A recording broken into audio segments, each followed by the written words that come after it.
Liar. Everywhere. On netrootsradio.com.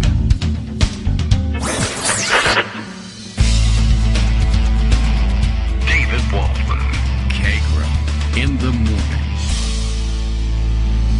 Now, here's David Waldman. Hey, good morning, everybody. How you doing? It's Tuesday, July 11th, 2023. Time for another Tuesday show, because it's Tuesday. As you know, today is Tuesday. And the whole show will be about me talking about how Tuesday-ish it is.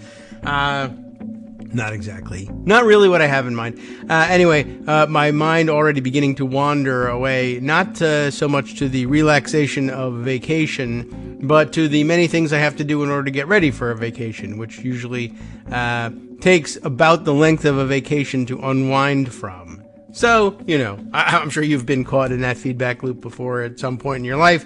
And if not, you're probably sitting there wishing, I wish I could get caught in that feedback loop. It would be wonderful. Well, yeah, I guess as feedback loops go, it's pretty good.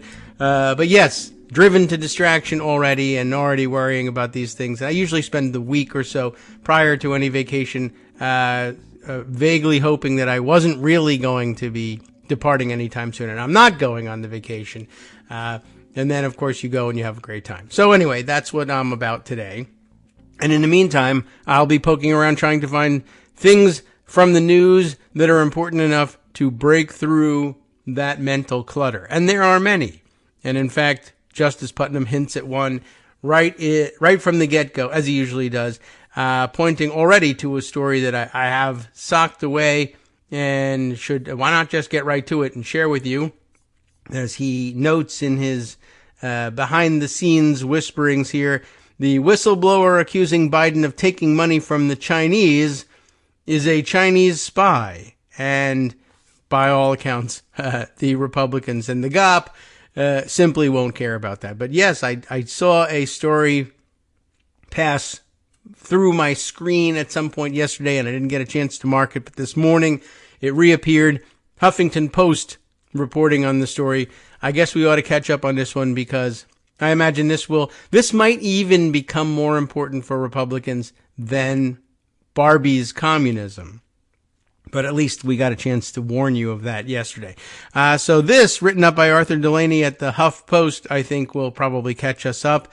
And I'm already lost. I mean, I was already behind the times, but I think the long story short on this is that one of the people being brought forward as a supposed whistleblower exposing Biden crime family corruption from the lunatics in the House Republican Conference who have been supposedly investigating all of this stuff. But one of their witnesses, as it turns out, is, it says here, accused of being an unregistered agent of the Chinese government. And, of course, the accusation then, it took them about 5 seconds to come up with this on the Republican side. Well, you're only charging him with being an agent of China because you're an agent of China, and you want to cover up the fact that we've got you dead to rights by pretending that our best witness against you is something. You know, this is basically how that comes down. Here, I think the more organized thoughts of Arthur Delaney might be more informative for you. So if you haven't had a chance to read this article, it's titled Mystery GOP Whistleblower Accused of Being Unregistered Foreign Agent and Arms Dealer. No wonder he was such a mystery. Gal Luft says he's a whistleblower with dirt on Biden. Is he? No, I don't think so. The Justice Department says something different. Now, Gal himself says that he's a whistleblower with dirt on Biden. The Justice Department says he's an arms dealer and an unregistered foreign agent who lied to investigators. Well, that sounds bad. It's sad news for Gal Luft, I guess. It didn't seem to work out the way he thought, but I guess we're still competing for eyes and ears in the marketplace here of public opinion, the court, if you will, of public opinion. Federal prosecutors on Monday, just yesterday, unsealed charges against a think tank leader who claims he has incriminating information about President Joe Biden.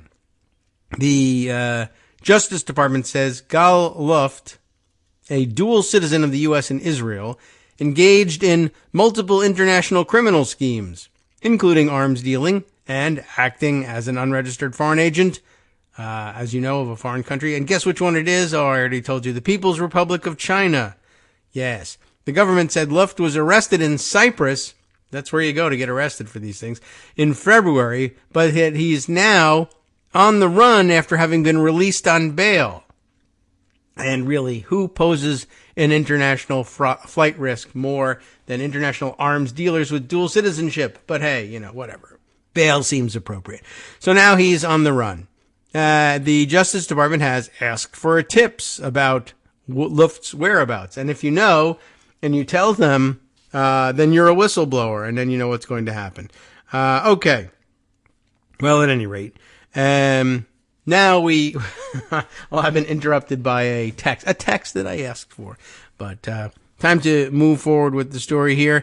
Luft said in a video published online by the New York Post, and you know how thorough they are, last week, that he said in a video that he gave investigators details about arrangements between the president's son, and do you know that guy's name? It's Hunter Biden, yeah, and a Chinese energy company. Here are some arrangements between Hunter and this Chinese energy company, and he was arrested in order to prevent his testimony before the House Oversight Committee. Okay, even though that was in February and in Cyprus, and he was released on bail, and now he's on the run.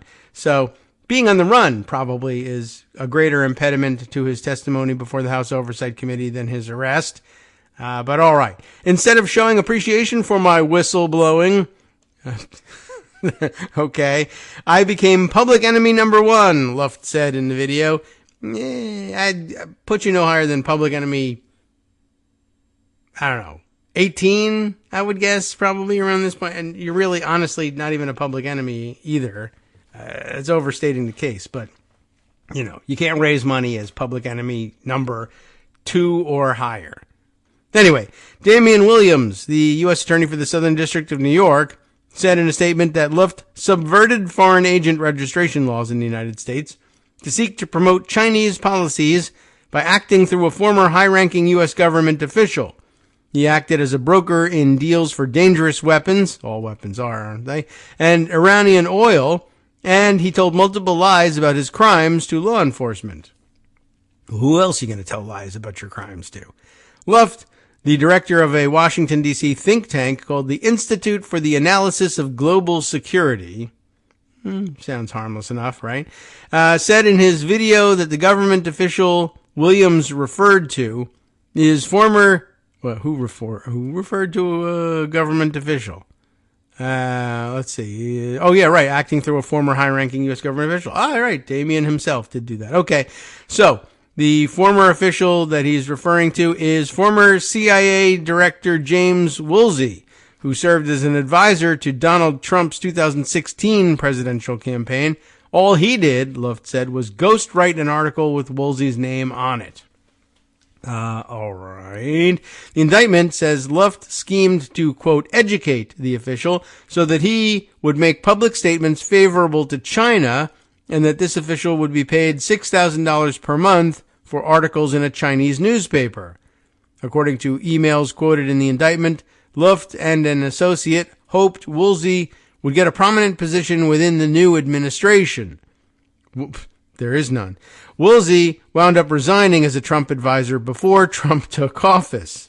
Oh, okay. So were they trying that? Oh, yes. They were trying to do that in 2016, get him into the administration. Okay. Well, there was one of those. House Oversight Committee Chair James Comer, who has been conducting investigations into the Biden family, said earlier this year that one of his sources had gone missing, prompting mockery from Democrats. Oh, is this the guy? Okay. After the New York Post made Luft's video public, Comer said he's been vindicated. He's very credible, and the people of MSNBC who made fun of me when, who said, when I said we had an informant that was missing, they should feel like fools right now, Comer said on Newsmax TV last week. This is their worst nightmare. Public enemy number one.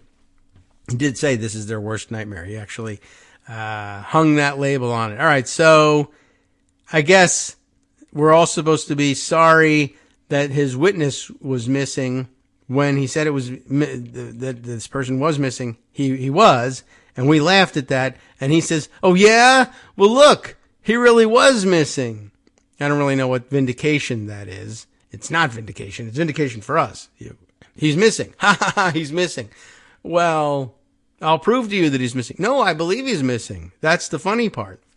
So I don't really know what vindication there's supposed to be there, but I don't know. He's claiming it, so we'll laugh at that next, I guess. I mean, maybe he's trying to say, well, he's only missing because the deep state was trying to arrest him for being a witness against the deep state, when in fact, as it turns out, the deep state was arresting him for being a spy for the Chinese, which normally is the kind of thing that pisses off Republicans. Remember, of course, that they are censuring and kicking people off of intelligence committee seats, et cetera, because they fell for the wiles of a Chinese spy. And guess what? Our chief witnesses are also Chinese spies, but not really, because it's the Chinese spies spying who are Democrats who are setting up Republican witnesses as Chinese spies, even when they're not. But they kind of are, but they aren't. He was going to ghostwrite articles for James Woolsey so that Woolsey would get paid $6,000 a month to write favorable articles about China, and he didn't register that, and yeah, that's a problem. But anyway, now he's on the lam, except he isn't, or maybe he is, but that's vindication for the fact that he is, because I don't know. Yeah, you tell me what's going on. It's pretty confusing. The straightforward story of it is that the Republicans are shady people, and their witnesses who are supposed to be whistleblowers are shady people too. Ta-da, big surprise. All right, well now we're up to date on that one. And now, that was an interesting addition to, our understanding of the world. There are many more, and we should get to them, and why not? Let's see. Here's another prominent piece circulating widely today. I think it's just new from this morning in the small paper in New York, not the Post, the other one, the New York Times. Okay, let's see. Trump lawyers, this is a good play, seek indefinite postponement of documents trial. The Pervolago trial. They would like things to be postponed indefinitely, and apparently in this article, it's actually mentioned here that several advisors to Trump are saying it's pretty clear what the strategy is. Delay the trial until after, or at least the bulk of it until after the election, so that he can have a chance to win the presidency and pardon himself and or suspend the trial and everything else that goes along with it. So, yeah, we'll want to maybe take a look at that one. How about this? The former president's, this is the subheader here, former president's legal team argued in a court filing that no trial date should be set until all, quote, substantive motions, and they won't be making any substantive ones, in the case were resolved, setting up an early key decision by Judge Eileen Cannon. So it's a pretty straightforward play. See if you can get Judge Cannon to delay the trial until I have a chance to be elected president and pardon myself and everybody else involved. Alan Fuhr and Maggie Haberman team up for this because they work for the New York Times. It was easy to make them do this. Lawyers for former President Donald J. Trump, not Donald F. Trump, asked a federal judge on Monday night to indefinitely postpone his trial on charges of illegally retaining classified documents after he left office, saying that the proceeding should not begin until all substantive motions in the case have been presented and decided. Why? Because we would prefer it that way. The end. The written filing, submitted 30 minutes before its deadline of midnight on Tuesday. I don't know how important that really is, but I guess it's supposed to show that they cut it close, but not because they were doing any extra research or anything. It presents a significant early test for Judge Eileen M. Cannon, the Trump-appointed jurist who is overseeing the case and who, as you know, has blown it before. If granted, it could have the effect of pushing Mr. Trump's trial into the final stages of the presidential campaign in which he is now a Republican frontrunner, or even past the 2024 election, While timing is important in any criminal matter, it could be hugely consequential in Mr. Trump's case, in which he stands accused of illegally holding on to 31 classified documents after leaving the White House and obstructing the government's repeated efforts to reclaim them. There could be complications of a sort never before presented to a court if Mr. Trump is a candidate in the last legs of a presidential campaign and a federal criminal defendant on trial at the same time. That's true. I think the founders believed that you wouldn't run into such a conflict because nobody would vote for a person who was in the last stages of a criminal trial while running for president. But they seem to have missed the mark on that one. If the trial is pushed back until after the election and Mr. Trump wins, he could try to pardon himself after taking office or have his attorney general dismiss the matter entirely.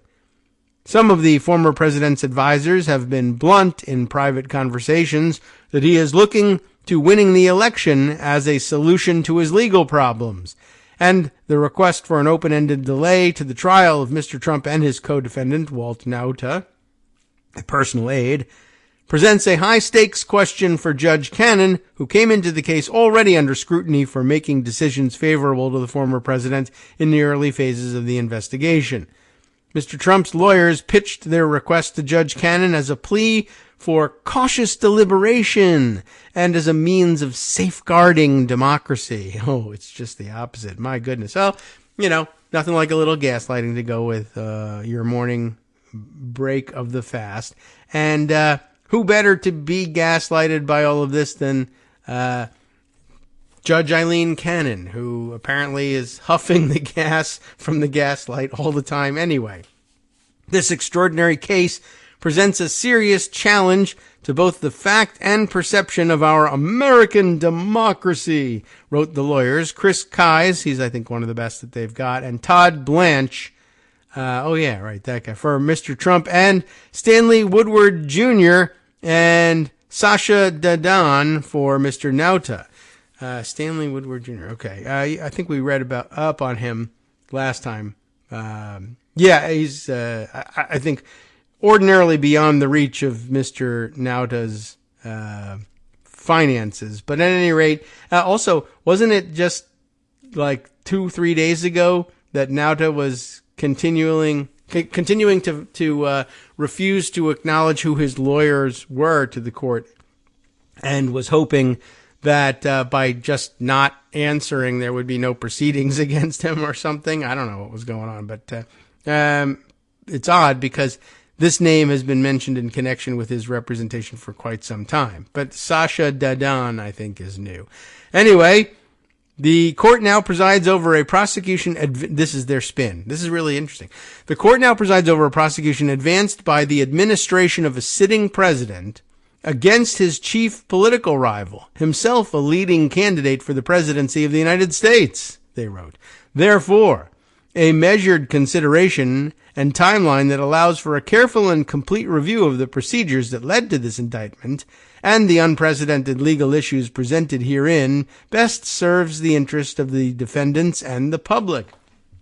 In ordinary circumstance, you might see that they have a point. However, we could use one of their old arguments. You can't argue bad stuff about a sitting president. So how's that? I mean, that's now like legal doctrine. I just made it up. It's fantastic. Everybody should adopt it. You're all wrong if you think it doesn't exist. And therefore, sorry, we're going to have to hold your trial after all. I mean, at bottom, that's what it is, minus the whole context of, well, you're on trial for breaking laws that were supposed to stand in the way of unscrupulous former presidents, but apparently don't apply to you because you hate law. But I don't know. Anyway, it's just sort of, at bottom, it's true. But, you also did these things, and everybody knows it, and let's add that to the mix. The court now presides over a prosecution advanced by the administration of a sitting president against his chief political rival because his chief political rival was caught red-handed with classified national security material that he wasn't supposed to have, and says that his defense is, well, I wanted to have it, and even if I'm not allowed to have it, maybe I'll become president and allow myself retroactively to have had it. So you really can't, blame me for asking Judge Eileen Cannon, super genius, to rule on these things. Anyway, so you can't try a sitting president. You can't charge a sitting president with a crime, and you can't charge a former president with a crime if he decides he wishes he was president again, and that's it. Of course, I suppose I'd be interested to know whether, had Trump won a second term and then been removed from office, normally, like he just didn't run the third time, but kept his documents and then was charged with it and then decided to run for president a third time, even though it was constitutionally barred, and he would just say, well, that's just a bad part of the Constitution that we don't like, would he have made the same argument? I don't really know. I don't think facts have anything to do with the argument that he's making here. But here's, here's more spin from it. The lawyers also took note of the unusual intertwining of law and politics in the case, suggesting that Mr. Trump's status as a presidential candidate should be factored into the timing of the trial.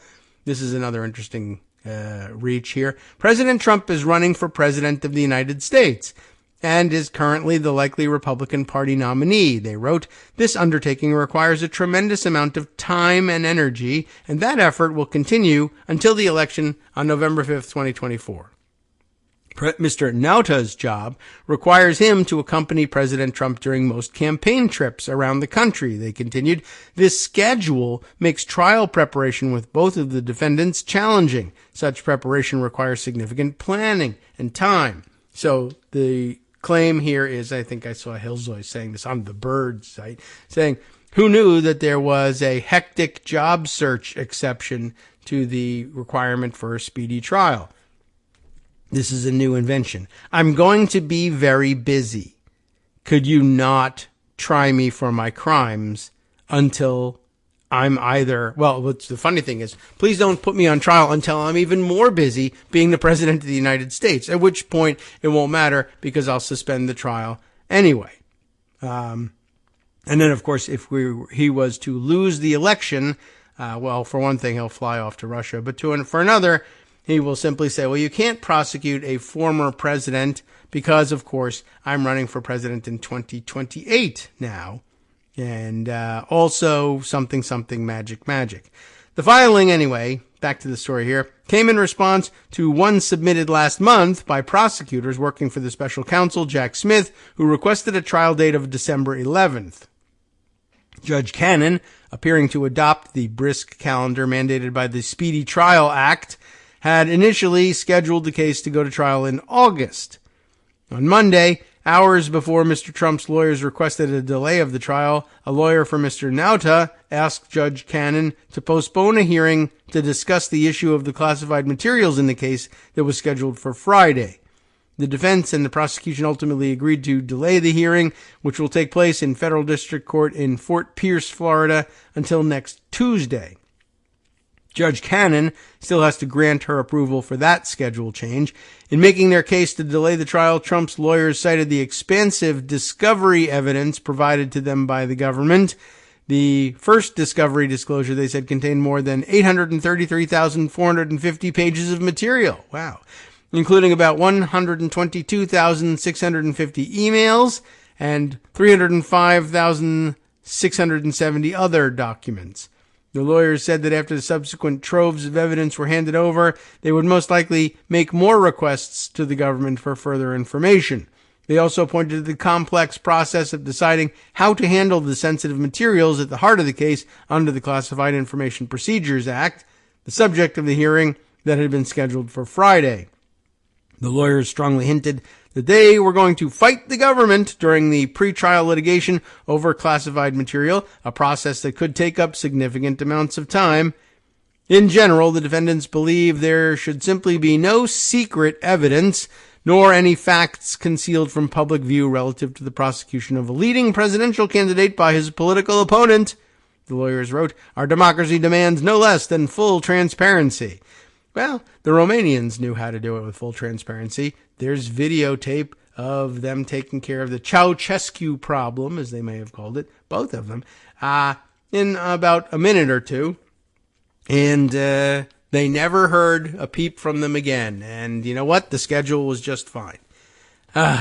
Anyway, they'll probably end up working too.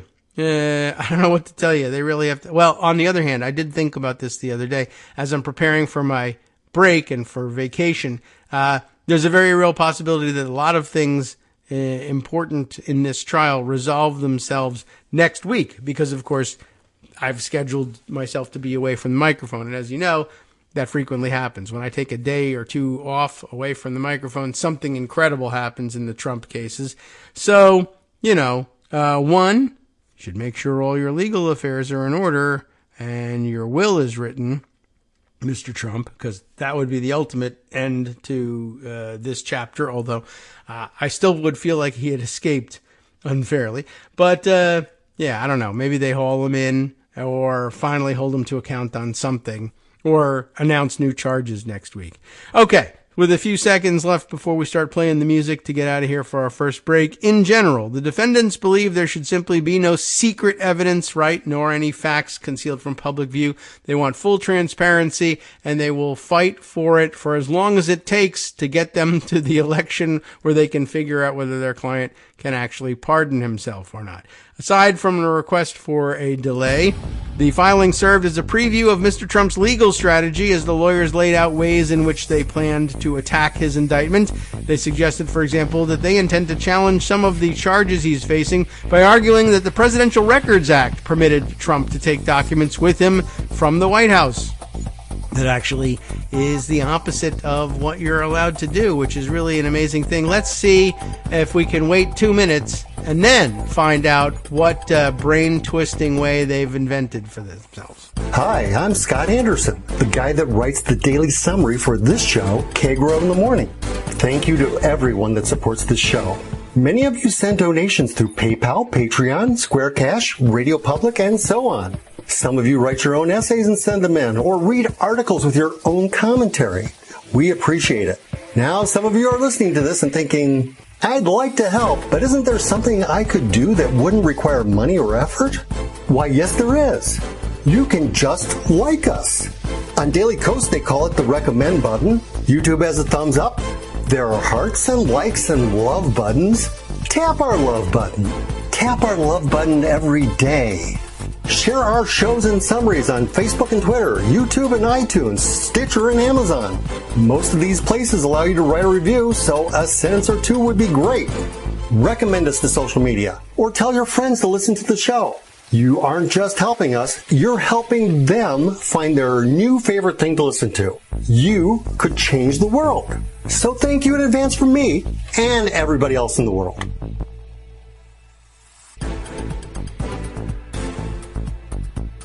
All right, welcome back now to the Kagro in the Morning Show here on Netroots Radio. Are you ready to have that brain twisted? All right, so it's time now to see what they have committed to paper among the Trump lawyers for arguing that the Presidential Records Act, which normally would require that all of those records have been returned to federal government custody and, in fact, gives the former president almost no authority over them whatsoever. How did they twist that into the ultimate authority to do whatever he wants with classified information as a former president? They suggested that they will be arguing that the Presidential Records Act permitted Trump to take documents with him from the White House. That interpretation of the Watergate-era law is at odds with how legal experts interpret it, and was not successful during an extended legal battle last year over an outside arbiter who was put in place to review a trove of materials seized by the FBI from Mar-a-Lago, Mr. Trump's private club and residence and sex dungeon in Florida. They are referring, of course, to this outside, how do they put it? An outside arbiter who was put in place to review. That was the special master. Everyone remembers that it was Eileen Cannon who decided that there ought to be a special master to review all the materials that were seized until every other court in the country said, no, there's no basis for using a special master for this whatsoever. What's wrong with you? Undo that or we'll undo it for you. And now, of course, they said, well, that was such a huge, horrible, and irreconcilable with the state of the law mistake that we think you should preside over the trial for this case as well. See if you can do better this time. It's come on, we know you can do better the second time. Try really hard, Eileen. So that's interesting. So far, no actual logic to it. It's just we interpret the law differently. Now, they put the law, it's the big hint here is that it's a Watergate era law. What was happening during Watergate that would require a law about presidential records?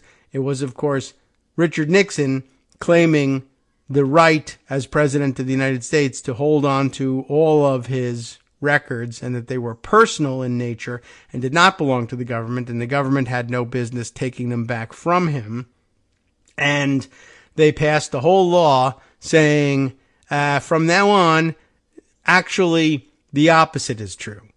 And now Trump is in court saying, well, the real intent of this law to undo Nixon's idea that the presidential records were personal property, and that explicitly an explicit act of Congress declaring the opposite really means the opposite of the opposite. You see? Once you get into the oppositing things, you can never stop. But of course, the correct answer to that is, well, what if it's the opposite of the opposite of the opposite? Huh? And then they say, but what if it's the opposite of the opposite of the opposite of the opposite? And that's why we need to delay this trial until such time as Donald Trump can pardon himself, because it's getting too confusing how many opposites there are. So that's the only solution to all of this. No real logic, no argument made. It's just we think that the Presidential Records Act actually means the opposite of what it says in it. And it will take some amount of time for some judge somewhere. I mean, Eileen Cannon might not be the best candidate for it, but some judge somewhere to say, well, I have read the Presidential Records Act and all of the precedents that have come from it since, and there's no support whatsoever for your argument, but it will take me some time to write that down. Will it take me until late November of 2024? Possibly. Could it take me even longer? Do I have to wait until January of 2025 to write it down so that President Trump would actually be in place to pardon himself should he win the election? That's an idea. I could go with that one too. All right. The former president's lawyers also suggested that they might raise constitutional and statutory challenges. That tends to be what people do during their defenses. Yes. To Mr. Smith's authority as special counsel. Oh, okay. That's an interesting twist. All of these facts that are true that he found out should nonetheless be excluded because he didn't really have the authority to find them out, even though he actually did. I don't know why they think he doesn't have that authority, but all right. Moreover, they laid the groundwork for questioning whether an impartial jury could be seated at the trial while Mr. Trump was running for office. There is simply no question any trial of this action during the pendency of a presidential election will impact both the outcome of that election and, importantly, the ability of defendants to obtain a fair trial. Well, don't run for office then, and then you'll have a better shot at it, apparently, according to your theory. But, that's, to say the least, an interesting twist on things. I've always been sort of fascinated by the idea of, we shouldn't have this trial, not now, at this point, because it could affect the outcome of the election. But I mean, there's a pending question. Is this person, A, a national security risk, B, guilty of espionage, C, guilty of obstruction of justice, and D, fit to serve in office? Ultimately, that's the big question here. And the official answer to all of those questions relies on holding this trial. I find it really interesting that anybody would ever think that it's not artificially, impacting the outcome of an election to say, let's not answer any of these interesting and very official questions that are pending. because we wouldn't want people to have the answers to any of them in order to make a smart decision about who should lead the country for the next 4 years, because that would just, I don't know, influence the outcome. Yeah, it would influence the outcome. If this person is guilty of espionage, or at least the violation of the Espionage Act, although I maintain that there's probably somewhere buried in there an actual act of espionage. But should we not have the answer to, is this person guilty or not? Do you think we should leave them in charge, give them the ultimate highest ranking authority to handle classified documents and information that the country even has a second time, even though he's currently on trial for screwing that up so badly that we had to arrest the guy and bring him to trial? Yeah, I think we should settle that before. Just the same way. I guess you could take the lawyer's arguments and say, all right, well, there's another case pending too. It's not happening in court. That's true, unless you account for the ye old court of public opinion. But I think we should delay the election until all substantive issues surrounding that are settled, and we know whether or not Donald Trump is a convicted felon who has violated the Espionage Act or not. Not to mention the many other acts he's stands currently accused of having violated and may yet be charged with violating in the upcoming weeks, since we're only weeks away now from August, when we're told that we can expect an answer on whether or not there'll be indictments in Georgia. So, if they have a point about the necessity of clarifying the substantive issues before decisions are made, then maybe something does need to be delayed. But since it can't be it can't be either of them. It can't be the election, because we have to go forward with that. But it also can't be the trial, because, well, for one thing, it's just a stupid idea that being busy means you don't have to go to trial. That's really where your priorities should be. So, given the choice between delaying the election, a total impossibility, and delaying the trial, I can understand where Trump's lawyers say, well, you can't delay the election, so the only thing that can be delayed is the trial. But that is a logical fallacy all by itself, because, I guess you should be reminded at that point, well, one possible outcome is not to delay either. Oh, yeah, shoot, we forgot about that one. But we figured something had to be delayed. And as between the election, which would be a huge mess to delay, and the trial, we figured you'd rather delay the trial. That's true if something has to be delayed. But what if nothing had to be delayed? What if we could have the election in November and the trial tomorrow? Well, then I think we would do it. Yes, but if we have the trial early, now or soon, things could spin out of control, because there's so much documentation in this case and so many difficult things to sort through. Yes, well, that's true. I agree. And that's the reason you get the big bucks. Now, let's get to trial here. That's a valid decision. Would love to see it made. Unfortunately, it is, again, Judge Eileen Cannon in charge here. All right. A couple of other weird items that definitely need to be discussed in some way, shape, or form here. Let's see. First of all, something that Justice was just hinting at. I have to go back and remind myself of it. Yes, okay. So, this is an item that I got something about this morning in text, and I'll have to see which one, who I got it from. Okay, must have been, yes, it's related to something that my brother Mark sent me also this morning, and Justice sends this along with a link to the Bird site. And I guess, is he actually on tape saying this stuff? All right.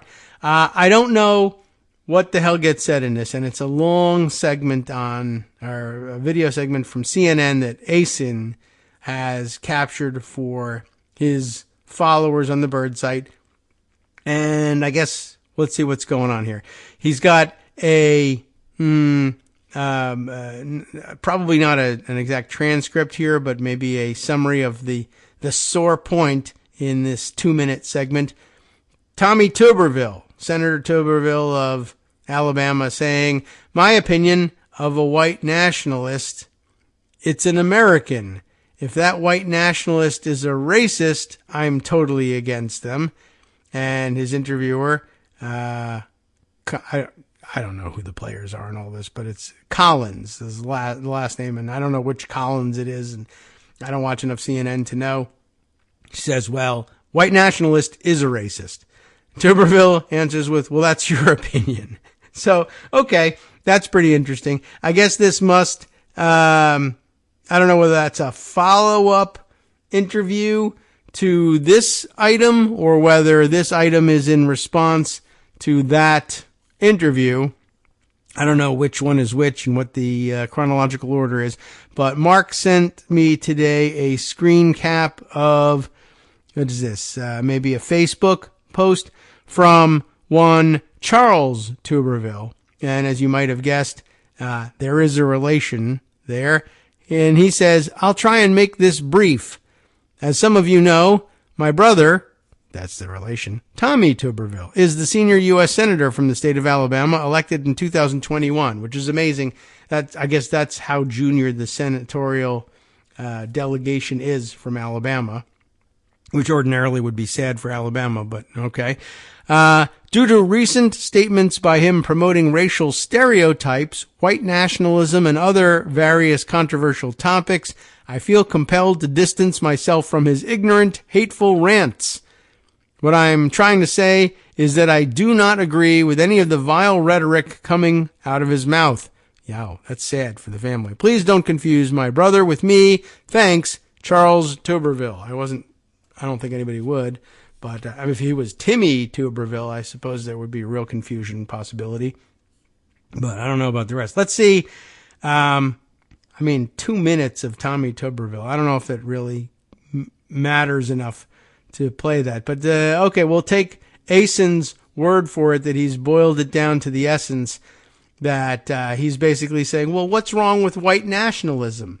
White people are okay, and nationalism, well, that's great. It means you love America and you stand for the flag or some crap like that. And as they point out, well, being a white nationalist, like why, what is it about the nation that requires putting white in there? You see, white nationalism is racism. And I guess he just, so that's his issue. Well, that's your opinion. Yeah, no, it's not an opinion, but to the extent that it is, it's a correct opinion. But yeah, basically he's just saying, I just don't want to be blamed for anything. Leave me alone. And I want to be a white nationalist and support white nationalism. And to the extent that you think it's racist, look over there. It's something completely different. Okay. Well, at least that's on the record. That's, it's not much of a twist on Tommy Tuberville, but there you have it. Okay. Let's see. Other things that, I got injected into the feed today. Scott sent me this one. It's an interesting twist on campaign strategy. We're going to go back to HuffPost for this one. This time by Taylor S. Mitchell. And an interesting spelling of Taylor, Taiyer. So all the many possibilities of the ways to spell Taylor, except for the O, that some people use, incorporated into this one. Governor, there are some out there, promises gift cards, okay, in exchange for $1 donations in presidential bid. Oh, that's interesting. Is that legal? I don't know. Who is it? It's that guy from the Dakotas, right? We keep deciding, we keep saying we can't remember which Dakota he's from, but we really can. He's from North Dakota because the governor of South Dakota is Kristi Noem, and everyone thought she was going to run for president. But you know what? It's funny. One, she's not running for president. Then I guess people thought she was just going to I thought she was going to do it just in order to get picked as vice president. But she hasn't even made a move toward that. And I was going to say, it might be that she's actually like the smartest one of the bunch, because there's just no room for anybody else in this field at this point, unless you are going to run as, an actual Trump critic, which even now that lane is occupied by Chris Christie, and he's not going to let anybody in it. So, I don't know. But DeSantis, of course, there's been lots of commentary about how his campaign is falling apart because there's no point in trying to run as Trumpier than Trump. It's not possible to do. But as it turns out, North Dakota Governor Doug Burgum is going to attempt to do that as well, but he's got a new twist on it. I'm going to be Trumpier than Trump, except not Trumpier than Trump. This is quite an interesting lane he's trying to carve out for himself, and it just doesn't qualify as a lane. It's just nonsense, and I guess he figures, I don't know, if I say it, they'll have to print it, so I might as well just see what happens. North Dakota, so what's he doing? Why is he doing this? He's giving out gift cards in exchange for a $1 donation to his presidential campaign. Why would he do that? Are the gift cards for more than $1? You bet they are. It's very difficult to get anybody to issue a gift card for $1. It doesn't make any sense. So what possible sense could it make to give away $20 gift cards in exchange for a $1 donation? You will see it here. The subheader explains it, and actually we should probably just leave the story at that point. But then there's the fun, illogical campaign platform he builds for himself. North Dakota Governor Doug Burgum needs 40,000 donations to qualify for the Republican presidential debate next month. So that's what it is. So I need 40,000 donations, and no one knows who I am. And there are 55 people already in the race saying that they're going to be Trump but not Trump. So how can I get 40,000 donations? North Dakota Governor Doug Burgum announced Monday that he will send donors a $20 gift card if they donate $1 to his presidential campaign. And you don't have to actually support the presidential campaign in order to do that, and I guess that's what he's banking on. It's just a good investment. I'll get $19 in extra purchasing power just by helping this idiot get on stage and embarrass himself. But I don't recommend doing it either. Anyway, people are hurting. This is an interesting spin. So at bottom, obviously he's going to try to put some kind of good spin on this, but at bottom, what he's saying is, I need you to let me run the economy for the good of America and maybe for me too. But the point here is I can demonstrate my financial acumen here. If you send me $1, I will send you $20. And then you can let me run the economy because I'm against frivolous spending. So, it could be interpreted in the wrong way. So, of course, he has to offer you his spin on it. And, it's his prerogative. It's his campaign. So what is the idea he has in mind that makes it good and smart to tell people, send me $1 and I'll send you 20?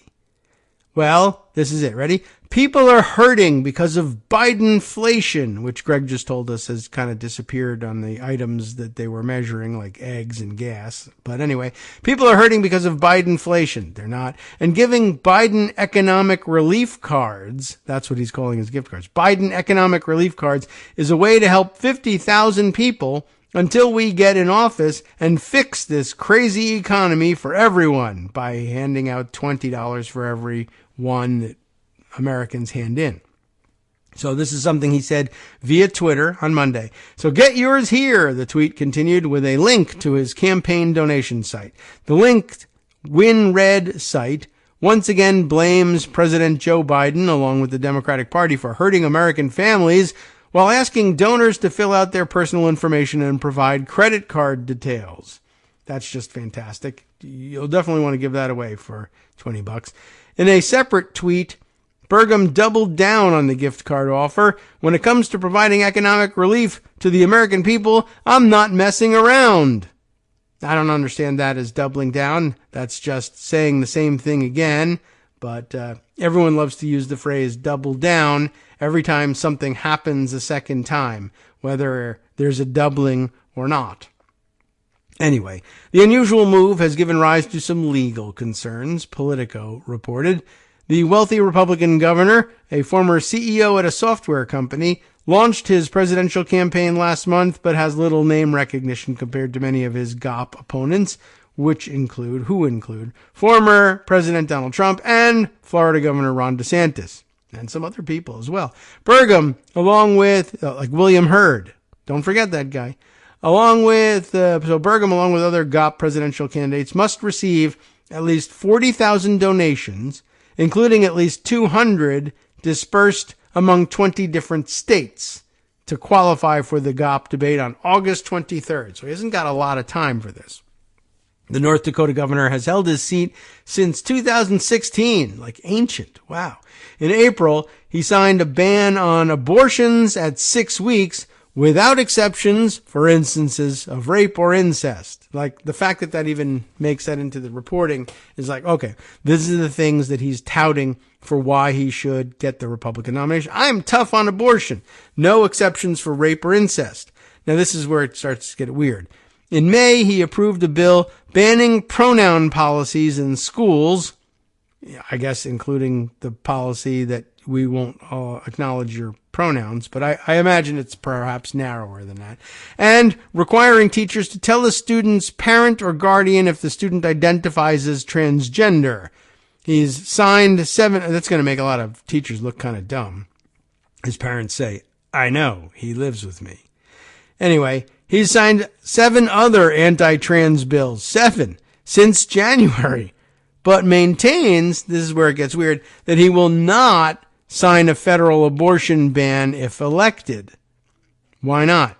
Burgum also claimed on NBC News' Meet the Press on Saturday that he wants to stay away from, quote, every culture war topic, such as abortions, book bans, and transgender legislation throughout his campaign and if elected. Now, of course, you should elect me because I keep telling you about the 7 anti-trans bills I've signed just since January and how much I hate abortion. But I don't want any of that to enter into the campaign. I don't know how that's going to work. And then get this. Even if elected, he won't touch this stuff. Why? I'm comfortable with those battles happening at the state level because if people don't like them, and the first part of that made sense.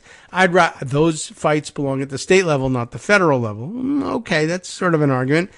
Now, why do I feel that they should take place at the state level and not the federal level? Because if people don't like them, they've got an opportunity to get engaged and try to change that. I thought he was going to say, if you don't like the way it's going in your state, move to another state, which would be, dumb and absurd thing for anybody to try to campaign on. But then this got intriguing. So I prefer it to be done on the state level because if people don't like it, they can get involved and try to change it. At the federal level, it's not anything I'm going to be pushing because I believe in freedom and liberty, Burgum told NBC journalist Chuck Todd on Saturday. And I guess Chuck Todd just sat there and nodded. Now, I don't know what kind of idiot runs for president and says, remember, I'm running for president so I can run the federal government. And the federal government, there's no opportunity for people to get involved and try to change things. Once it gets to the federal level, you're worthless as an individual. There's nothing you can do to affect the outcome of the system. Only at the state level can people affect the outcome of policy decisions. Once it gets up to this level, there's nothing you can do. Now, granted, it's more distant and there are more voices weighing in, but it's a very odd thing to enter into the race for the presidency by saying, elect me, because once you do, there's nothing you can do to influence me or my administration's policy at all. That's the end of your influence. The only thing you can do is affect outcomes in your state, and you should just stay in your state and do that, and then listen to us from Washington telling you what to do, and let's not have any bickering about it once that happens. Why? Because of how much I am for freedom and liberty. I don't know where that enters into it, except to say Republicans love to hear people say that they believe in freedom and liberty. So pretty bizarre pretty strange. And then, of course, I guess what he was trying to say was, I'm such a libertarian that although I'm an authoritarian on the state level, I'll be a federal libertarian. And there won't be a federal abortion ban because I believe in freedom and liberty. That is to say, the freedom and liberty of dictators in the 50 states to refuse to recognize the freedom and liberty of the people they govern by issuing abortion bans. I mean, it makes no sense, but I don't think he's a super smart guy.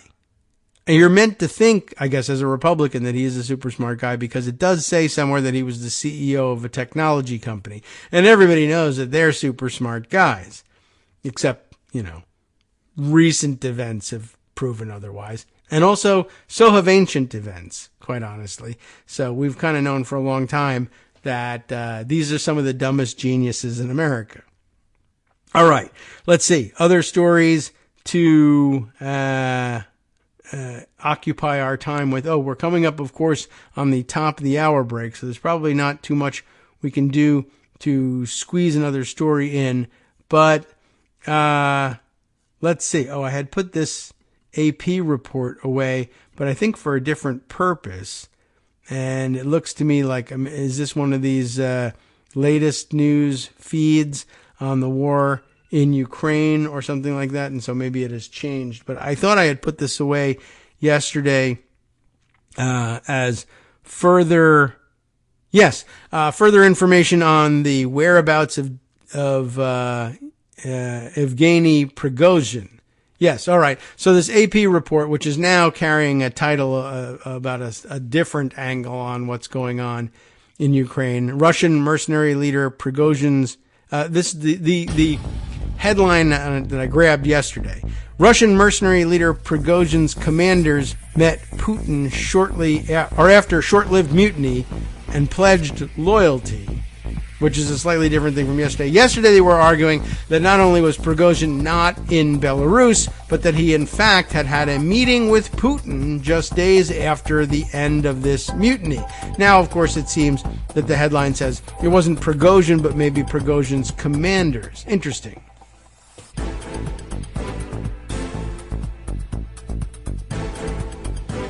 All right, welcome back now to the Kagro in the Morning Show here on Netroots Radio. And I was in the middle of, introducing. I thought we could make short work of this, but now we might as well read the whole article. I also note, though, that in Pocket, I don't know whether this grabbed a different headline from another article accidentally or whatever, but in Pocket, the headline comes up as something completely different. And a different story entirely. Russian airstrike on Ukraine aid distribution at school branded a war crime. And it may very well be the case. But yeah, this is about a very different story here. So that confused me a little bit. But when you click through, you do indeed get this slightly revised story about Prigozhin and who met with whom and under what circumstances. So the article currently reads that just 5 days after staging a short-lived rebellion, mercenary chief Yevgeny Prigozhin's commanders, the Wagner commanders, that is, met with Russian President Vladimir Putin and pledged loyalty to the government, a senior government spokesman said on Monday, the latest twist in a baffling episode that has raised questions about the power and influence both men wield. The 3-hour meeting took place on June 29th and involved not only Prigozhin, but I guess he's there now again, but commanders from his Wagner Group military contractor, Kremlin spokesman Dmitry Peskov said. Putin gave an assessment of Wagner's actions on the battlefield in Ukraine, where the mercenaries have fought alongside Russian troops, and of the revolt itself. Now, the thing that comes immediately to mind here is they may or may not have had this meeting, and Putin's characterization of it may or may not have anything to do with what was actually said, but I guess I could see where he might think it was to his advantage to announce to the world that Wagner and Prigozhin and all of his officers have, in fact, come back into the fold and pledged loyalty to him and to the Russian federal government. They may have other ideas about what they said. They might not. I don't know. But you put that out there, and then if Prigozhin disputes it, We all get to just say, well, it's a guessing game as to which one of them is telling the truth about this stuff. The commanders themselves presented their version of what happened. They underscored that they are staunch supporters and soldiers of the head of state and the commander-in-chief, and also said that they are ready to continue to fight for their homeland, Peskov said, and Peskov is Putin's guy. The confirmation that Putin met face-to-face with Prigozhin, who led troops on a march to Moscow last month to demand a military leadership change, was extraordinary. Though the Russian leader branded Prigozhin a traitor as the revolt unfolded and vowed harsh punishment, the criminal case against the mercenary chief on rebellion charges was later dropped. Prigozhin has not commented on the Kremlin meeting, and his ultimate fate remains unclear, particularly since Monday's announcement shows much is negotiated behind closed doors. He could still face prosecution for financial wrongdoing or other charges. Monday's announcement came as Russia's defense ministry published a video featuring military chief General Valery Gerasimov, who was one of the targets of Prigozhin's rebellion. It was the first time Gerasimov had been seen since the revolt.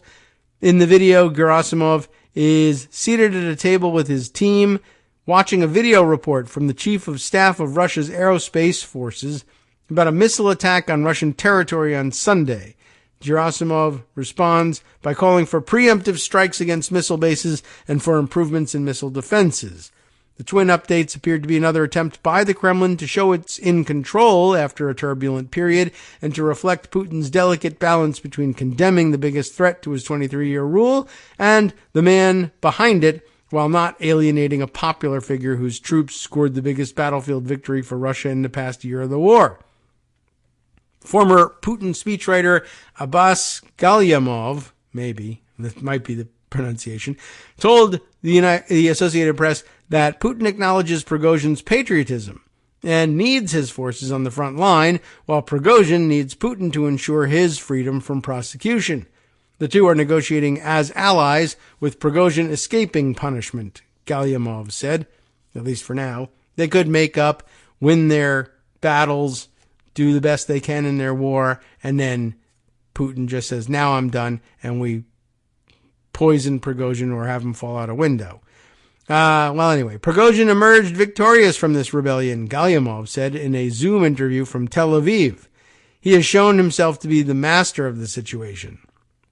Adding to the unusual nature of the meeting was that until very recently, Putin had denied any link between the state and Prigozhin's forces at all, right? Interesting.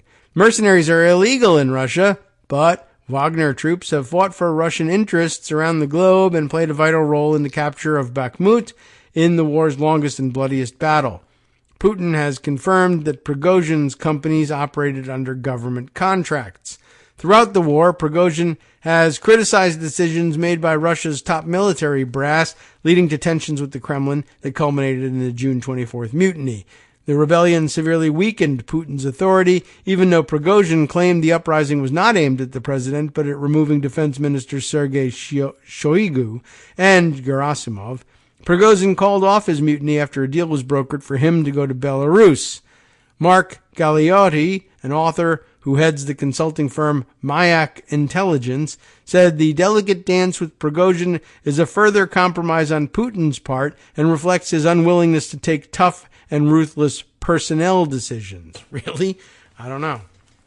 He is willing to see Ukrainians bombed by the dozen, but not confront any of the figures in his own circle, Galeotti wrote in The Spectator. Tatiana Stanovaya, a senior fellow at the Carnegie Russia-Eurasia Center, predicted that some Russian observers would be stunned by the turn of events. When you look from the point of view of the Russian elite, it's ridiculous, she told the AP. It's just so unbelievable and so shocking. Days after the revolt, Belarusian President Alexander Lukashenko said Prigozhin was in Belarus, but last week the president said the mercenary chief was in Russia, while his troops remained in their camps. Peskov said that during the June 29th meeting, Putin offered an assessment, that's in scare quotes, of Wagner's actions on the battlefield in Ukraine and the events of June 24th.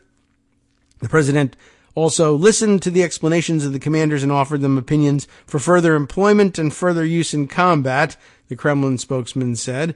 A total of 35 people took part in the meeting, Peskov said. Putin has given options to Prigozhin's fighters. Fight as part of the regular Russian army, retire from service, or join Prigozhin in Belarus.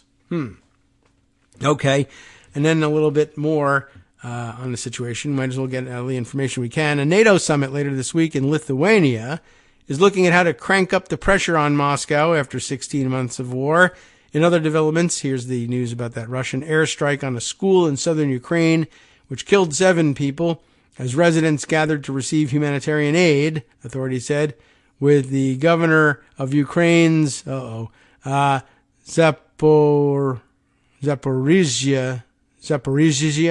I don't know how you pronounce this region. My goodness. But it's the governor of the region of Ukraine branding the attack a war crime, as we mentioned at the outset. Governor Yuri Malashko said a guided aerial bomb caused an explosion on Sunday at a school in Orikhiv without producing any evidence for it. Overall, Russia fired on 10 settlements in the province over the course of the day, he said. Moscow, of course, denies it targets civilian locations. Russia's been accused numerous times of doing so and committing other war crimes since the start of its full-scale invasion in February of 2022. In March, the International Criminal Court issued arrest warrants for Putin for war crimes, accusing him of personal responsibility for the abductions of children from Ukraine. Investigations are also underway in Ukraine, Estonia, Latvia, Lithuania, and Poland. The International Center for the Prosecution of the Crime of Aggression Against Ukraine, located in The Hague, is helping with those probes. Okay, so the rest of it, I think, is stuff you're more or less up to date on. But an interesting new twist to the relationship between those two nudniks, and I guess it's all still kind of up in the air here. All right, a few other things that I might add to the mix. Always interesting to hear from Amanda Marcotte on a few items, and perhaps we can use this as a setup for our last segment here. She writes in Salon today about the news we got the other day of murdery Trader Green being booted from the Freedom Caucus, and something we heard from Greg the other day, I think, about DeSantis doing himself no favors by signing a bill that I guess at the time sounded like MAGA tough guy style stuff, but ended up probably hurting him with one of the more reliable Republican constituencies he's got. More, I guess it skews toward the elderly, more elderly women, about cutting them off from automatic alimony payments. And I think probably he agreed to do that in a nod to the men's rights weirdos more than anybody else. And Greg recognized right away, hey, that's going to, it came along with an article that I think in the title of the piece declared, used a quote from one of the women who would face this cutoff, saying this is a death sentence for me. So you can see that they take it rather seriously. And so it wasn't a great leap of any kind to be able to say, well, this might be really upsetting to a demographic that might, in fact, have a lot of potential DeSantis voters in it. And Amanda puts the two of these stories together in an interesting way. Republican women learn the hard way, if they learn at all, I guess. Complicity will not protect you. The Freedom Caucus ousts Marjorie Taylor Greene, and Ron DeSantis ends alimony for older, mostly conservative women.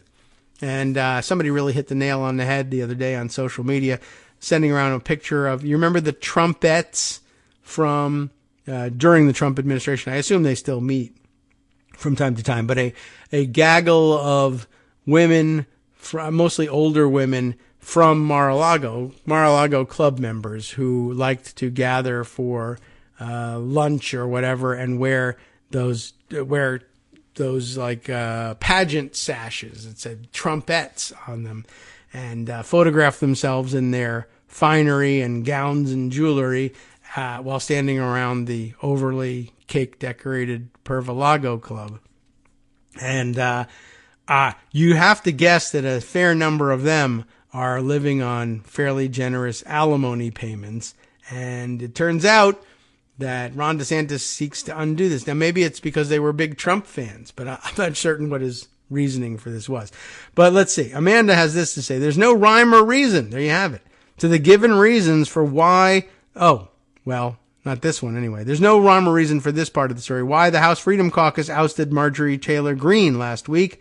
I mean, I thought there was pretty good reason. She's fighting constantly with their members, including Lauren Boebert, and just basically, I don't know why no one else is taking this interpretation, this tack on this, but it's pretty obvious to me that, Marjorie Taylor Greene is such an obnoxious loudmouth a-hole that even the obnoxious loudmouth a-hole club kicked her out.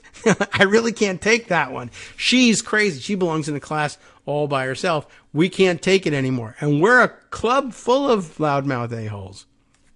So, I mean, I don't know why that's not more obvious to people. But, okay, she says there's no rhyme or reason to the given reasons anyway, why she was kicked out. And, of course, that's not wrong either. One of the things about these loudmouth a-holes is they're also extraordinarily inarticulate and logically inconsistent and just, haven't got a brain between them. And how are they going to explain anything in a consistent way? And the answer is we kicked her out because we don't like her. But that's a story. We could go with that. They just don't want to say that. So without anybody saying that, journalists, they can't say, well, the real reason is that they don't like her because no one's saying it on the record. So they have no proof that that's true. We can go anywhere without proof. We don't care about that stuff. Okay. So anyway, she got kicked out and she should be right at home in a group established to draw the House GOP to the right. After all, she's one of the nuttiest members in historical memory, an avid fan of both right-wing conspiracy theories and nakedly fascist rhetoric. The claim that she is too close to Speaker of the House Kevin McCarthy doesn't make any sense either. As Politico's Rachel Bade told ABC News over the weekend, fellow Freedom Caucus member Jim Jordan is one of McCarthy's best friends. Plus, most of the 49 members of the caucus in January voted for McCarthy as Speaker on the first ballot. Nor does it follow that she was booted for calling Lauren Boebert a little bitch, as was the case. Freedom Caucus members all worship at the altar of Donald grab 'em by the pussy Trump and are neither offended by profanity nor misogyny. Now, there's a much simpler explanation for why this hyper-right congressional club kicked someone out for the very first time. Plain old sexism. Okay, well, I mean, that's a maybe too. But just, I can't stand her, I hate her guts, is a pretty good one as well. Greene's celebrity and ambition clearly alienate the mostly male membership that still views women as either helpmeets or sex objects, not as equals. Please let it not be sex object. Oh my God. This resentment of Greene for trying to rise above her station isn't far from the surface in most coverage of the controversy. One member whined to CNN that Greene is, quote, bigger than the group, while excusing Jordan's similar fame because nobody has done more for the cause. Considering how Greene is a fundraising powerhouse for the GOP, this explanation for differential treatment falls apart. Greene, like most Republican women, is deaf to the clear lesson here: complicity will not protect you. Sure, Republican men will make some space for someone like Boebert, but that's only because she's not a real threat. Boebert likes to get a lot of attention, but doesn't have serious leadership ambitions. Greene has designs on being a real power player. She is swiftly discovering that Republican men like the glass ceiling exactly where it is. All right, that's the theory. Recent years have borne witness to an increasingly shrill Republican panic over changing gender norms. It really took off under Trump, a proud sexual predator who even fantasizes out loud about sex with his own daughter. That's true. Yet many Republican women seem shocked when the far-right Supreme Court actually made good on the threat to overturn Roe v. Wade. The subsequent wave of abortion bans has been politically unsettling for the party because it seems like it cost them a small but significant number of female voters who have had enough of the misogyny. Sadly, however, most Republican women have stayed put, telling themselves that abortion bans won't affect them. Now, even postmenopausal women are finding they aren't safe from the surge of overly anti-woman policies embraced by the GOP. Late last month, Governor Ron DeSantis signed a bill dramatically curtailing access to alimony, and in particular, ending permanent alimony. In doing so, he's siding with men's rights activists against the traditional conservative concerns about disincentivizing divorce and adultery. Notably, the people who will be most harmed by this are not the feminist women who embraced modern lifestyle choices, such as getting an education and having a job outside the home. Typically, permanent alimony is awarded to women who tried to live a traditional lifestyle, older women who spent decades as housewives and who have no marketable skills. I'm really disappointed because I'm a Republican who voted for Governor DeSantis. Camille Malone Fivash told ABC Action News. She had been married for over 30 years before, she says, her husband cheated on her. My ex-husband wanted me to stay home. He wanted to pursue his career and me to take care of the kids and keep the household and everything just perfect for him. I held up my end of the bargain, she argued. Of course, the bargain was always a lie sold to women to get them to comply with an unfair system. The so-called party of family values has just contributed to the erosion of the institution of marriage in Florida.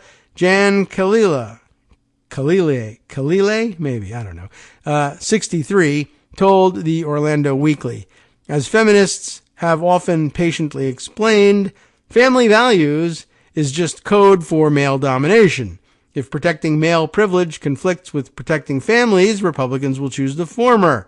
That's why Trump's status as a thrice-married chronic adulterer has never been a problem for the party of family values. Yet, the GOP continues to successfully bamboozle shocking numbers of women with promises that complicity will protect them.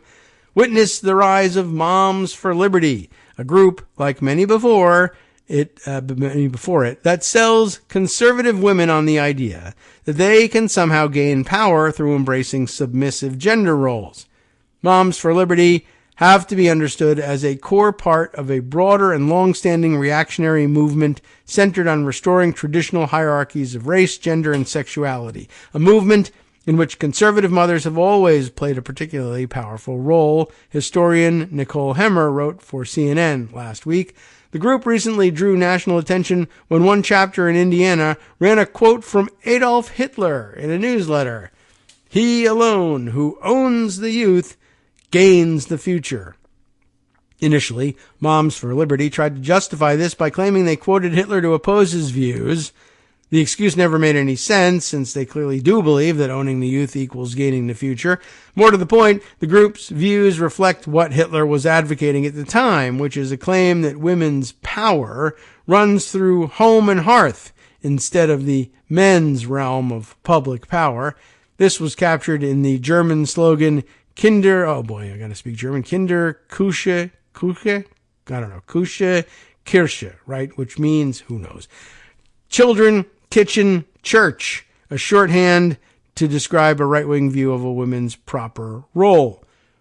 Sure enough, after a few mealy-mouthed disavowals of the Hitler quote to the press, there was a marked shift in tone around the Hitler quote at the Moms for Liberty Summit in Philadelphia late last month. Kira Butler, who reported on the Convention for Mother Jones, wrote, speakers lamented that anyone had ever apologized for publishing a quote from Hitler, insisting the group should stand by the choice.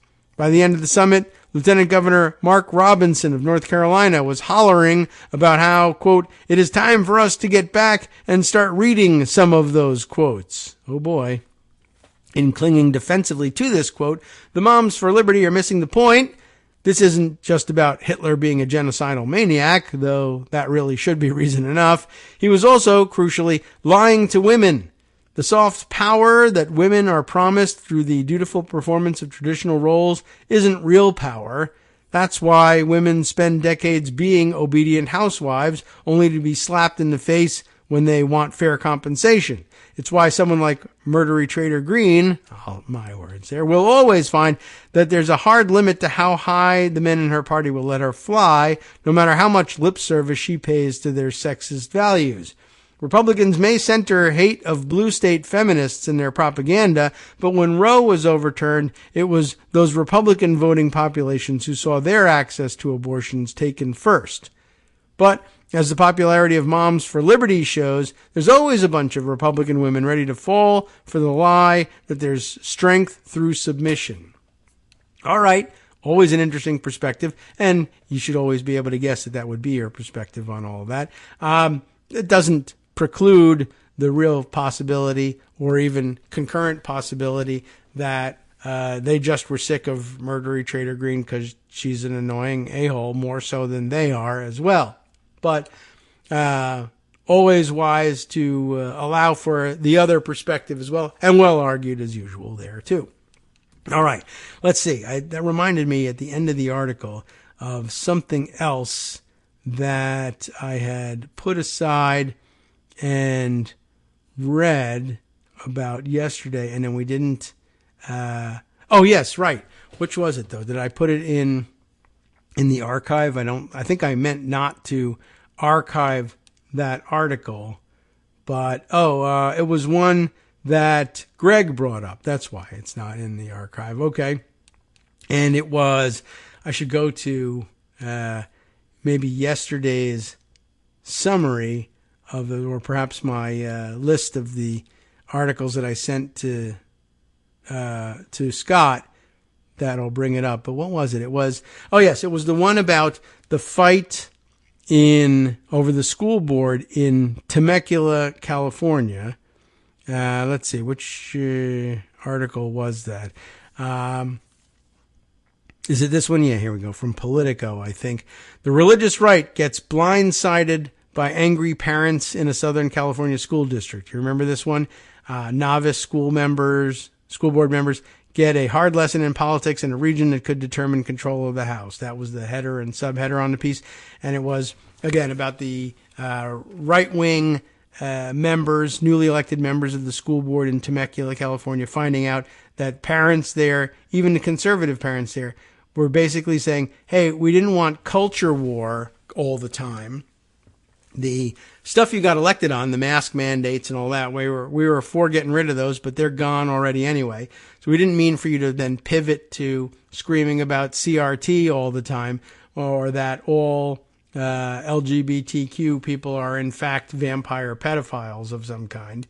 That's not what we're interested in. We wanted the schools to work correctly. And I was struck by something that we didn't mention in our summary of the article yesterday, but where is it? There's at least one member of this school board who made this ridiculous offhand comment, and there it is. Right. So as Greg mentioned in his summary of the article, there was this move to ban, of course, critical race theory, and then reject social studies materials that included LGBTQ rights hero Harvey Milk. And then they didn't really return to that until further down in the article, which set up one of the most amazing comments on the subject that I've ever seen. And the guy probably thought this is a killer argument, and it's just an interesting one, and that's about it. But this was interesting too. There was this comment that from among the electorate here that, look, we wanted you to run the schools. We didn't want you to get yourselves on Fox and Friends for interviews all the time. You're just local school board members. But there was an explicit statement in here somewhere that said, yeah, we weren't looking for you to get yourselves on TV. We were looking for you to run the schools. And this is getting kind of upsetting. And it's reiterated just before this comment here. On the day where they were sworn in, the new board members passed a resolution condemning critical race theory. That landed them on Fox and Friends, so literally, even though the subject wasn't being taught in Temecula schools. Then they hired an outside consultant to run workshops warning educators about the perils of CRT. And we all know what that is. They go on to explain it. And but again, until last month, when a curriculum fight over the late gay rights leader Harvey Milk got the governor's attention, many residents hadn't noticed. The board rejected a social studies curriculum that featured a half-page biography of Milk, with Komrosky, one of the three lunatic members, repeating a disputed allegation, to say the least, against the slain San Francisco supervisor. He says, why even mention a pedophile? Dun, dun, dun. He said that was his explanation for why they should exclude him from it. And I don't know how many people it struck this way, but it immediately hit me like, all right, well, that saves us a chapter on Thomas Jefferson. Anyway, we can get rid of that. And for those who, you probably guessed, I'm talking about Sally Hemings, but if you check the facts on it, Sally Hemings was 14 when Jefferson decided to take her with him to Paris. Problem. Hi, everybody. It's me, David Waldman. Yes, the same guy who interrupts you all the time. Interrupting you one more time just to tell you again, another reminder that your contributions are what keep this show on the air, and patreon.com, patreon.com, is still among the easiest ways to make the sustaining subscription donations that keep us afloat. Are you ready for the pep talk about how our Patreon campaign is still going strong and growing? Well, too bad. Yeah, the plain fact is we actually are headed in the wrong direction, and whereas we once had about 175 monthly patrons, we're now actually down below 150. Time to recruit some more. Not exactly the kind of news I wanted to share, but there it is. For those of you in a position to support the show, patreon.com does make it easy to make those secure, recurring monthly contributions to do so. Patreon.com/KagroX gets you straight to our donation page. We've been through a lot together. The worst of the pandemic, we hope. The worst of the insurrection, we hope. So go ahead and treat yourself. You don't need an excuse. Give yourself the gift of a little something you enjoy in life. Support the show. And of course, if you happen to prefer using PayPal or even the Square Cash app, we're up and running on those options too. So thanks again, everyone, for all your support. We couldn't, or at least shouldn't, do it without you. Hope you'll be on board soon too. Thanks for all your support.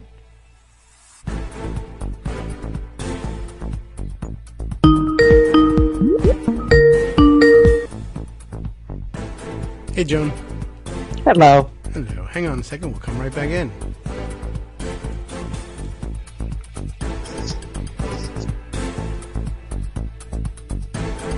All right, welcome back now to the Kagro in the Morning Show here on Netroots Radio. Joan McCarter joins us because it's Tuesday.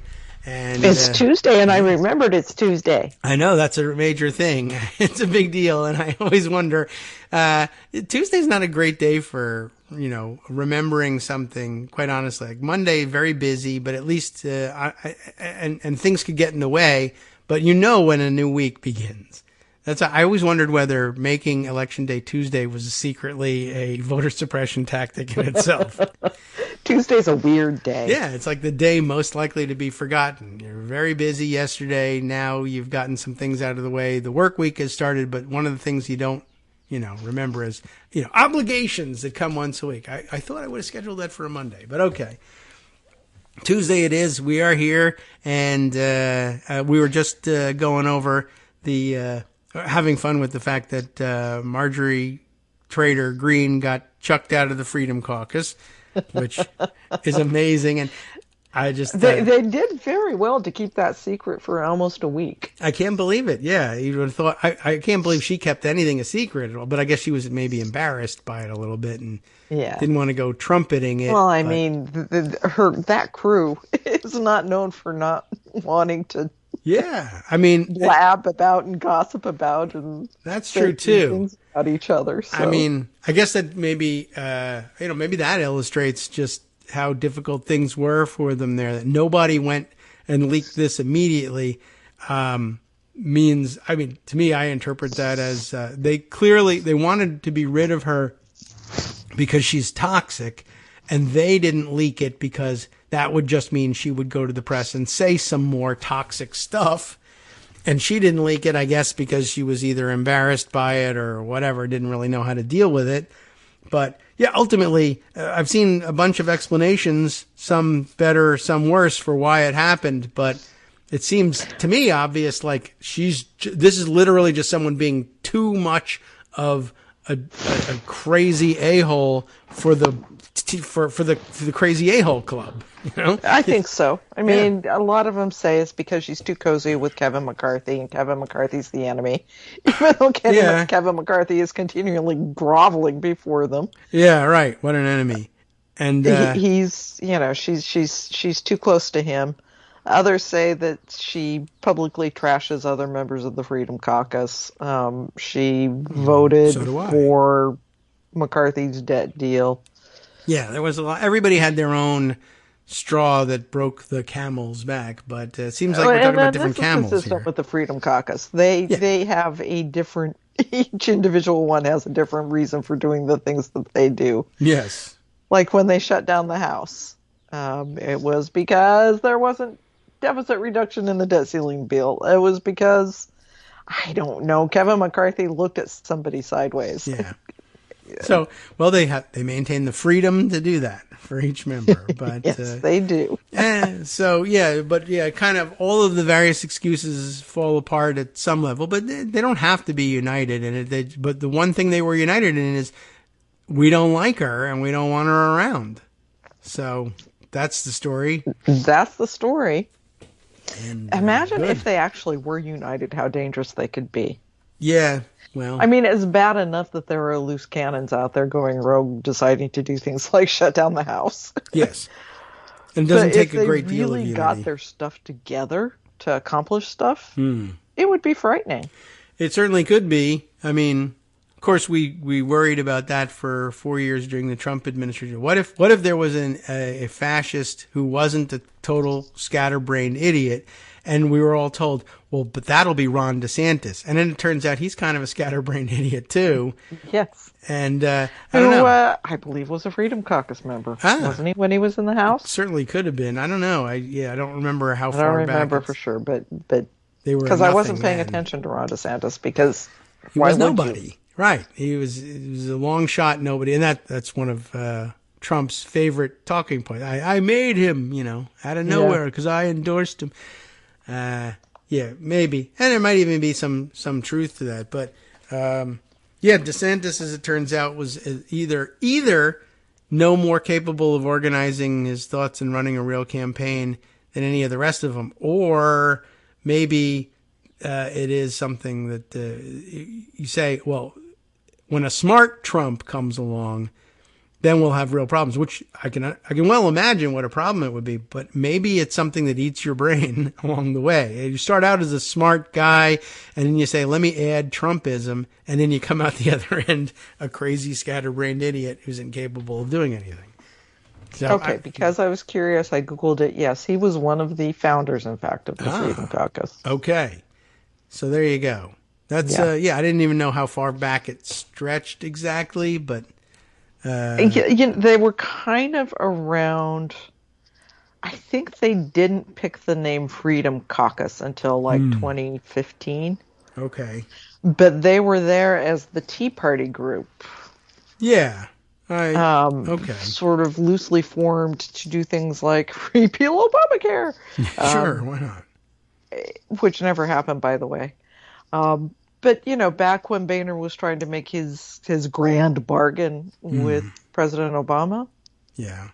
And these guys were so opposed. Had they actually not been fighting Boehner just because he was Speaker of the House and they had to fight the man? Yeah. They may have actually achieved cuts to Social Security and Medicare. All right. Through the chain CPI. I mean, they glad there are things that they're fighting for all of the time, they say, that they're getting in their own way of because they just can't say yes. Yeah. And when people say yes to them, they say, oh, I should have renegotiated. Yes. I got 5. That's not good enough. I want this too. Yeah. You pay me $5? Okay. Damn, I should have held out for 6. It's a familiar problem, but then you just go ahead and get the job done. But, they're all freelancers. They all are generally camera hogs and want to get themselves in the paper. And, they're They're usually not thinking of the consequences of what they're doing. Someone introduces something to them that sounds like a good or fun fight to have. So they go and have it. And even if they win it, they don't know what to do. So, yeah. Well, and here we people. are. Although, they can still do a lot of damage. And right now the damage that they want to do is shutting down government because, Yes, and it appears I that's don't know definitely why coming. shutting down government is such a thing for them. They really seem to love it, even though they're warned every time how bad it is for them politically. That's like a badge of honor for them. Why? The establishment says that's bad for us politically, so we're going to do it. Which is also why they were happy for the nation to default on its debts. Yeah.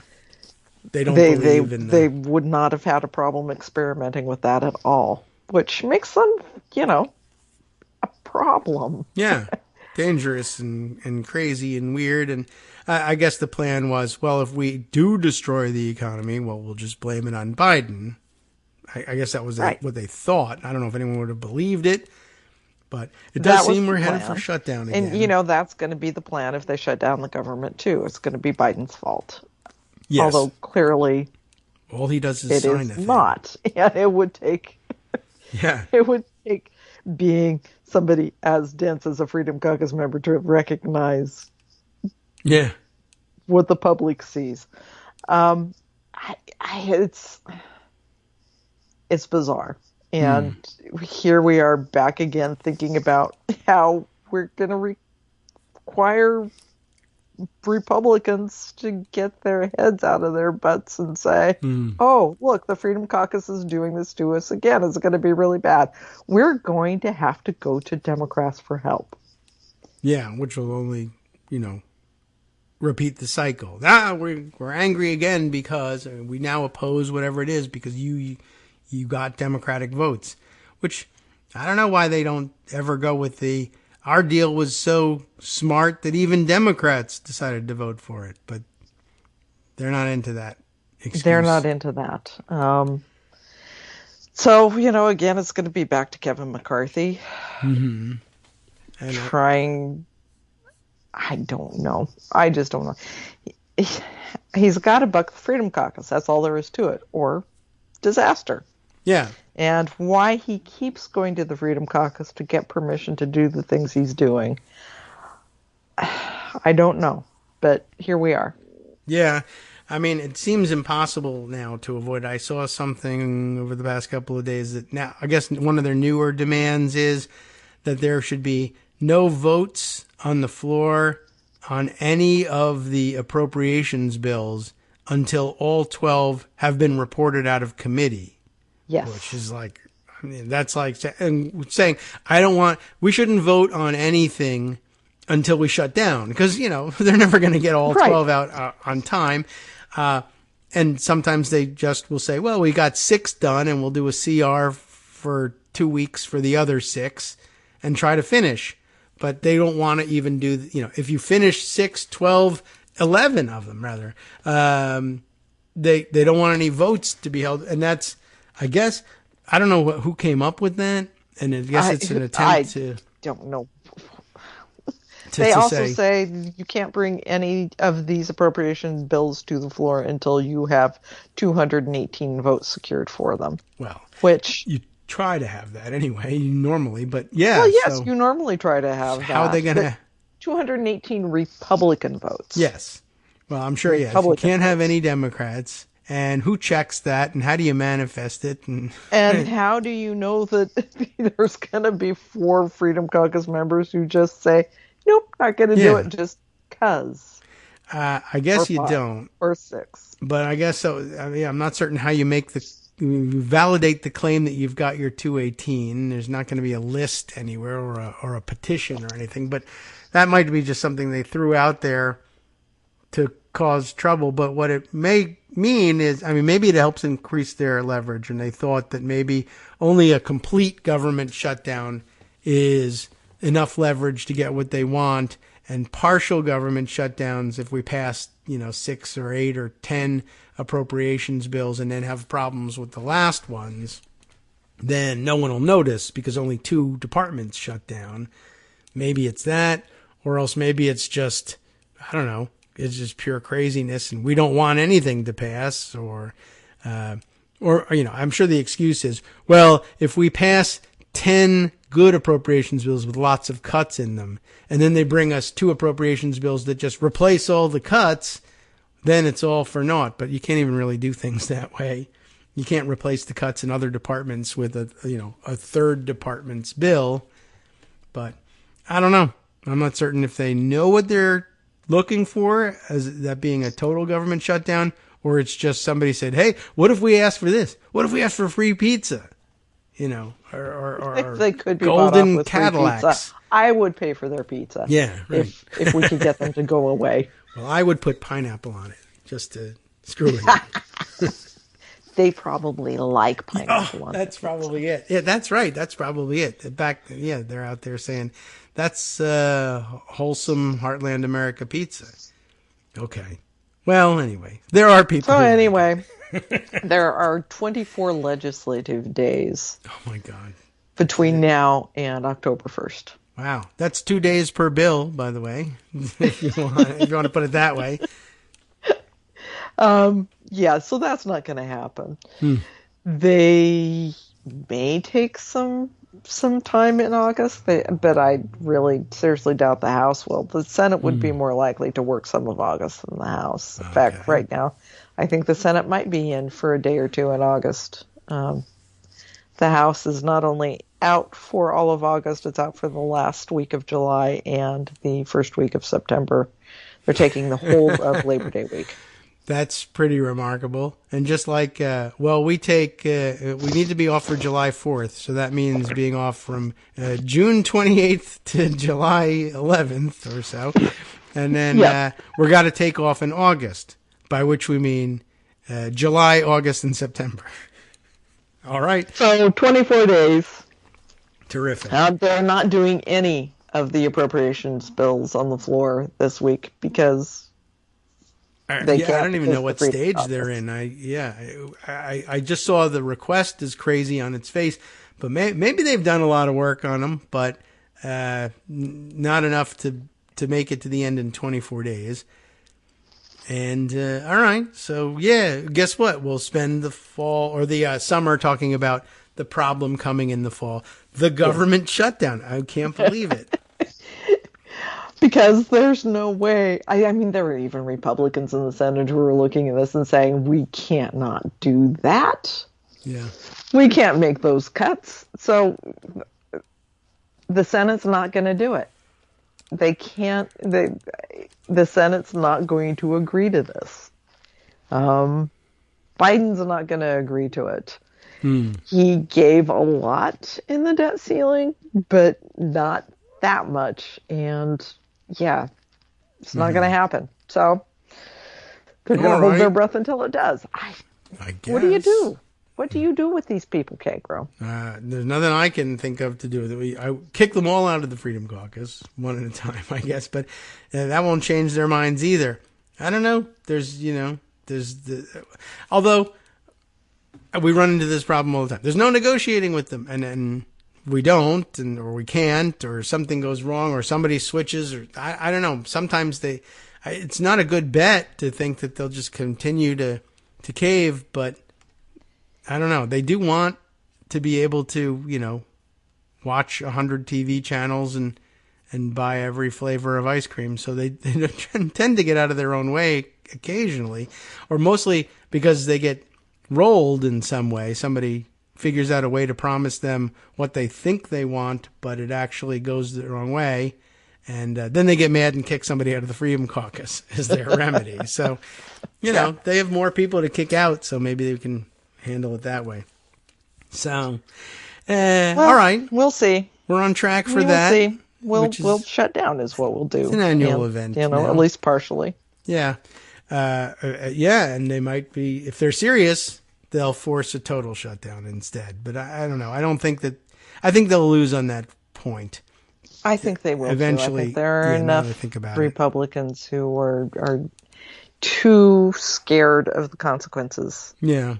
And just Scalise will be standing there saying, I have 10 bills ready to go. What do you want me to do with them? just stand there and not bring them. I'm bringing them to the floor. You don't like them, vote against it. Fine. But there's no way I'm going to not try to bring them to the floor. This is the way you do business. You try to get your work done in time. And as it's finished, that's a dumb request and I'm not granting it. So that might be it. Then, points for him, I guess, in that sense. And maybe we all survive. I see also, by the way, I'll give you room to mention it since it's the top of your list of your most recent diaries. Article 3 has a problem too, as well. So as we all know, right, Thomas was called out for his connections to Harlan Crow, 2-3 weeks ago. And I haven't had a real chance to discuss this at length. I don't know if this is where you want to go, but you already went there. Well, in fact, this morning I was just writing about the big scandal of Sonia Sotomayor. Oh, I don't think I know it. That Associated Press found. She writes books. Oh, no. And she goes around selling books.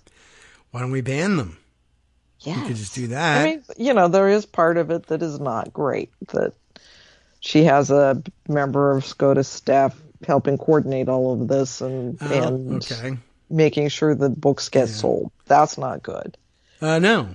But if we're talking scandals, Samuel Alito being feted and taken on luxury vacations and flown around the world by a hedge fund billionaire Republican mega donor, Paul, what's his face? Oh, yes. Singer? Right. Yes. Who has a case before the United States Supreme Court in 2016 that Samuel Alito is not recusing himself on. That versus Sonia Sotomayor going to a library and asking that the library buy some of her books. Yeah. So she can sell them there while she's talking about the book. I see. Yeah. These things weigh equally? I don't think so. Yeah, I wouldn't. I wouldn't put them side by side. I mean, you have to if you think you're doing a both sides story, I guess. But which is what you are doing if you are AP. Yeah.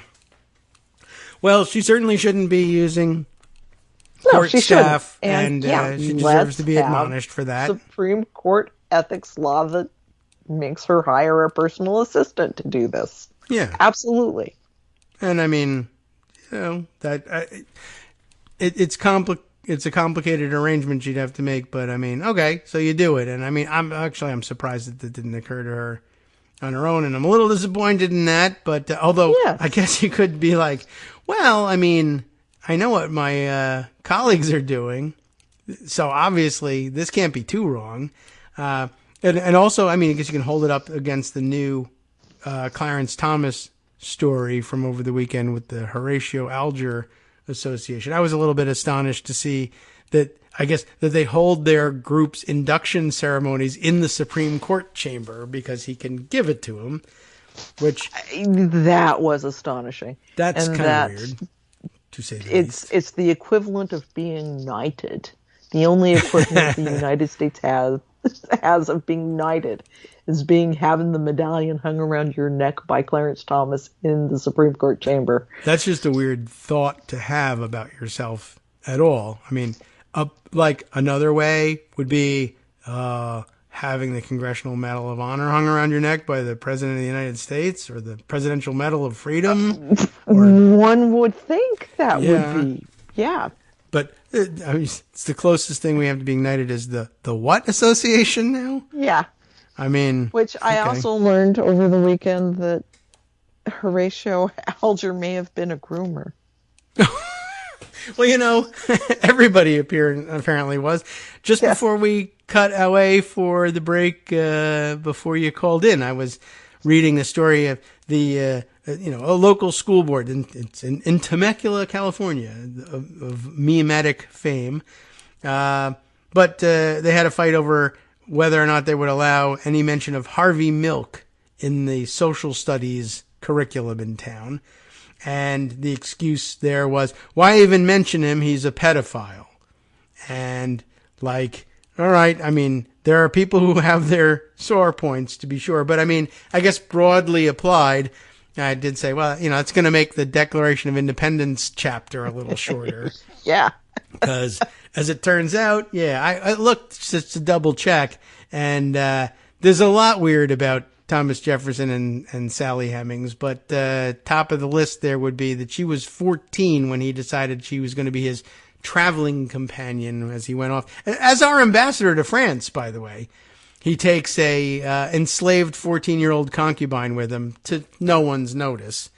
But not to mention the fact that also I was reminded, I had heard this before, but that Sally Hemings was Jefferson's deceased wife's half-sister.